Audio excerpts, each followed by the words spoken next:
শান্তনুর দুঃখ জয়। রাজ্যসভায় প্রার্থী না হওয়ায় স্বপ্নভঙ্গের ক্ষোভ। তবে ক্ষোভ থাকলেও দলে থাকার বার্তা শান্তনুর। মমতা বন্দ্যোপাধ্যায়ের নেতৃত্বে চলার বার্তা এবং তৃণমূলকে বিব্রত না করার বার্তা শান্তনু সেনের।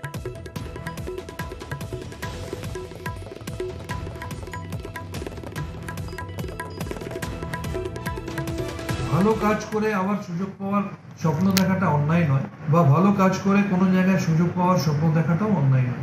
স্বপ্ন ভঙ্গ হলে মনে কষ্ট হওয়াটাও অন্যায় নয়। কিন্তু যখন নির্বাচনের মুখে দাঁড়িয়ে একটা দল সেখানে লড়াইকে সামনে রেখে মমতা বন্দ্যোপাধ্যায় হয়ে ঝাঁপিয়ে পড়াটাই আমাদের একমাত্র কাজ হওয়া উচিত। মনে যতই কষ্ট থাক সেই কষ্ট চেপে রেখে কাজ করা উচিত। এমন কিছু কথা বলা বা কাজ করা উচিত না যাতে নির্বাচনের মুখে দল বিব্রত বোধ করে বা বিরোধীরা একটু হলেও সুবিধা পায়।